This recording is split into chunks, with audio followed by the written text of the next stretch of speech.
Universal one యు1 ప్రేక్షకులకు స్వాగతం. ఈ పరాభవనామ సంవత్సరం 2026 సంవత్సరంలో నూతన సంవత్సర శుభాకాంక్షలు ఫాలోవర్స్కి, సబ్స్క్రైబర్స్కి, అభిమానులందరికీ కూడా.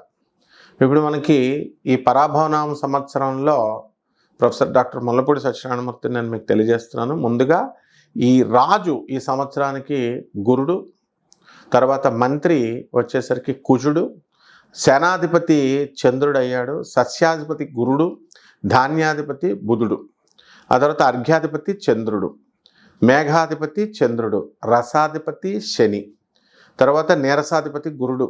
ఈ విధంగా ఉన్నారు. సహజంగా గురుడు రాజుగా ఉంటే నిదానంగా ఆలోచిస్తాడనమాట. కాబట్టి మంత్రి ఎప్పుడు కూడా నిదానంగా ఆలోచించాలి, రాజు ఆవేశపరుడై ఉండాలి. కానీ ఇప్పుడు మనకున్నటువంటి రాజు ఆలోచనాపరుడై, మంత్రి ఆవేశపరుడై కుజుడున్నాడు.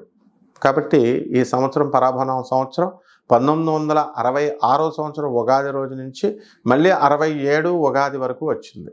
కాబట్టి ఈ సంవత్సరం అంతా కూడా పరాభవం అంటే అవమానాలు, అపనిందలు ఎక్కువగా ఉంటాయి. ఈ సంవత్సరంలో పుట్టినటువంటి వాళ్ళు ఒక పర్సనల్ జాతకాల రీత్యా ఎదుగుతారు తప్ప ఈ సంవత్సరంలో ఇన్ జనరల్ కోట్లాది మంది కామన్ ప్లాట్ఫామ్ మీద మనం చెప్తున్నాం కాబట్టి వీళ్ళందరూ కూడా పరాభవము ఎక్కువ ఉంటుంది అనే ఈ సంవత్సరం మనకి ఆ పేరులోనే ఉందన్నమాట. లేకపోతే ఈ సంవత్సరం మొత్తం అంతా కూడా గ్రహస్థితిగతులు ఏ విధంగా ఉన్నాయంటే, గురుడు మిథున రాశిలో ఉన్నాడు 2 జూన్ 2026 సంవత్సరం వరకు. ఆ తదనంతరం గురుడు మనకి కర్కాటక రాశిలోకి వస్తాడు. తర్వాత అక్టోబర్ నెల తర్వాత అతిచారము సింహరాశిలోకి రావడం, కొద్ది రోజుల నుండి మళ్ళీ బ్యాక్ రెట్రోగ్రేడ్ వెనక్కి మళ్ళీ కర్కాటక రాశిలోకి రావడం, ఈ విధంగా గురు సంచారం ఉంటుంది. ఇక నవంబర్ 25, 2026 సంవత్సరం తర్వాత రాహువు కుంభరాశిలో ఉన్నటువంటి రాహువు మనకి మకర రాశిలోకి వస్తాడు. అలాగే సింహరాశిలో ఉన్నటువంటి కేతువు మనకి కర్కాటక రాశిలోకి వస్తాడు. ఈ విధంగా రాహుకేతువుల యొక్క సంచారం ఉంటుంది. ఇక శని సంవత్సరం అంతా కూడా ఈ యొక్క మీనరాశిలో ఉంటుంది.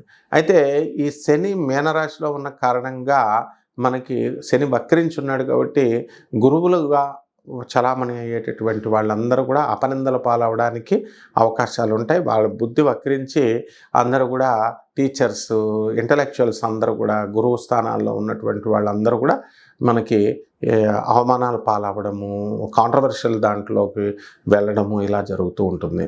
ఉదాహరణకి మనకి ఉత్తరాఖండ్లో ఉన్నటువంటి జ్యోతిర్మయ పీఠం శంకరాచార్య అవిముక్తానంద సరస్వతి మీదకి అపనిందలు రావడం, ఆరోపణలు రావడం అన్నీ నిజాల అబద్ధాల తర్వాత ప్రూవ్ అవుతాయి. అయితే ముందు అపనిందలు రావడం, చిరంజీవి స్వామి వారి అపనిందలు రావడం, ఇలాంటివన్నీ కూడా దీనికే కారణం, ఉదాహరణలు అనమాట. ఇక చిన్నామ చితక జ్యోతిష్కులు, ఈ యొక్క ప్రవచనకారులుగా చలామణి అయ్యేటటువంటి వాళ్ళు కూడా ఇదే పరిస్థితి. ఇప్పుడు చూడండి మీరు యూట్యూబ్లో కాంట్రవర్షియల్ టాపిక్స్లోకే వెళ్ళిపోతున్నారు వీళ్ళంతా. ఇది శని వక్రించి మీనరాశిలో ఉన్నప్పుడు. ఇప్పుడు మనం ద్వాదశ రాశుల వారికి ఒక్కొక్క రాశి వారిగా మనకి ఏ విధంగా ఉన్నాయి వ్యయ ఆదాయాలతో చూద్దాం.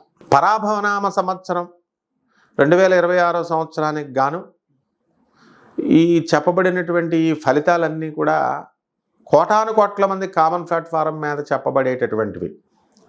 అయితే మీరు ఎప్పుడు బాగుపడతారు, ఎప్పుడు ఉద్యోగం వస్తుంది, ఎప్పుడు పెళ్ళిళ్ళు అవుతాయి, ఇలాంటివన్నీ కూడా నిశితంగా పరిశీలించాలి. వ్యక్తిగత జాతకాలను చూసినప్పుడు మాత్రమే మనం అవి చెప్పగలుగుతాం. నాసా లైవ్ రిపోర్ట్స్ని బట్టి మనం చూసి చెప్పడం అనేటటువంటి జరుగుతుంది. కాబట్టి ఎవరికైతే ఈ యొక్క జాతకాలు, మీ వ్యక్తిగత జాతకాలు, వ్యక్తిగత డెవలప్మెంట్ తెలుసుకోవాలనుకుంటున్నారు అటువంటి వాళ్ళు క్రింద ఇచ్చినటువంటి నెంబర్కి మీరు సంప్రదించండి, అపాయింట్మెంట్ తీసుకోండి. వృశ్చిక రాశి ఈ పరాభవనామ సంవత్సరంలో వృశ్చిక రాశి వారికి అందరికీ కూడా ఆదాయం 11, వ్యయం 5గా ఉంటుంది. రాజ్యపూజ్యం 2, అవమానం 6గా ఉంటుంది. కాబట్టి విపరీతమైన ఆదాయం. అసలు మేషరాశికి పోటీగా వృశ్చిక రాశి, అంటే కుజుడు మంత్రి కదా ఈ సంవత్సరానికి, అందుకు డబ్బులు ఇచ్చేస్తున్నాడు. ఇకపోతే మీకు ఈ అర్ధాష్టమ రాహు నానా కష్టాలు పెడతాడు, డిప్రెషన్కి వెళ్తారు. మరి ఇప్పుడు ప్రేమ వ్యవహారాల్లో మొత్తం మునిగిపోయి చదువును పాడు చేసుకుంటారు విద్యార్థులు. ఆ తర్వాత అక్రమ సంబంధాలు పెట్టుకున్నటువంటి వాళ్ళందరూ కూడా ఇమీడియట్ వదలకపోతే వృశ్చిక రాశి వాళ్ళు దొరికిపోయి సమాజంలో పరువు ప్రతిష్టలు పోగొట్టుకోవడానికి ఎక్కువ అవకాశాలు ఉన్నాయి. అండ్ నెక్స్ట్ ఈ వృశ్చిక రాశి వారికి అది అర్ధాష్టమ రాహు ఇచ్చేటటువంటిది. పంచమ శని, పిల్లలు విపరీతమైనటువంటి అల్లరి, పిల్లల చదువుల విషయాల్లో ఇవన్నీ కూడా ఉంటాయి. అలాగే ఈ యొక్క వృశ్చిక రాశి వారికి అందరికీ కూడా మరి లాభములో ఉన్నటువంటి గతంలో మనకి రాజ్యస్థితిగతుడైనటువంటి కేతువు భాగ్యస్థానంలోకి వచ్చేస్తున్నాడు. ఎప్పటి నుంచి అండి? మనకి ఒక నవంబర్ 25, 2024, 26 సంవత్సరం నుంచి. అప్పుడు దానివల్ల ఏమవుతుందో తెలుసా మీకు? విదేశాలు ట్రంప్ కాదు కదా, వాడు అమ్మ మొగుడు ఆపినా సరే మీరు అమెరికా వెళ్ళిపోతారనమాట, ఆపలేడు వాడు. ఈ విధంగా ఈ యొక్క విదేశాల పిచ్చి ఉన్నటువంటి వాళ్ళందరూ కూడా they can fly to the foreign countries abroad. ఆ విధంగా ప్రభుత్వ ఉద్యోగాలు ఎవరు రాస్తున్నాడండి? ఇప్పుడు రాసేవాళ్ళు ఉన్నారు, వాళ్ళకి రావడానికి అవకాశాలు ఉన్నాయి. అండ్ క్యాంపస్ ఇంటర్వ్యూస్లో సెలెక్ట్ అయిపోతారు. అండ్ సిఎస్సి 15 లక్షలైనా కొనేస్తున్నారు, అది చెత్త కాలేజీ అయినా సరే. సిఎస్సి అయిపోయిందమ్మా, ఇంకా వచ్చేసిందమ్మా ఆర్టిఫిషియల్ ఇంటెలిజెన్స్ ట్రంప్ లాగా. కాబట్టి ఎట్టి పరిస్థితుల్లో విదేశ విద్య మీద మోజు తగ్గించండి, మీ టాలెంట్ని బయటకు తీసి ఇండియన్ యూనివర్సిటీస్లో మీ సత్తాను చాటుకోండి, ఐఐటీస్ ఐఐఎమ్స్లో.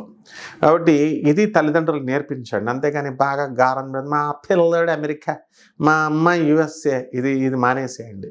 సో మెయిన్గా ఎఫెక్టెడ్ పర్సన్స్ ఈ వృశ్చిక రాశి వాళ్ళు. అందువలన జాగ్రత్తగా చేసుకోండి వృశ్చిక రాశి వాళ్ళు. అష్టమ గురుడు ఉన్నాడు, ఎట్టి పరిస్థితుల్లో మీరు ఎవరు కూడా రాంగ్ స్టెప్స్ వేస్తారు తప్ప రైట్ స్టెప్స్ వేసేవాడిని వదిలేసి పడేస్తూ ఉంటారు. సో అటువంటి ఎవడైతే రాంగ్ స్టెప్స్ వేస్తున్నాడో వాళ్ళకి జాగ్రత్తగా దూరంగా ఉంటూ జాగ్రత్తగా చేసుకోండి. ఇక కోళ్ళ ఫారాలు, ఈమూ బర్డ్స్, పౌల్ట్రీస్, మేకల వ్యాపారం, ఈ వ్యాపారాల్లో బ్రహ్మాండంగా ఉంటుంది. మేకలకు మందులు, తర్వాత ఈ యొక్క కోళ్ళకు మందులు ఎపిటైట్ని ఇంక్రీజ్ చేసేస్తాయి, అవి మనకి కనిపెడుతున్నారనమాట.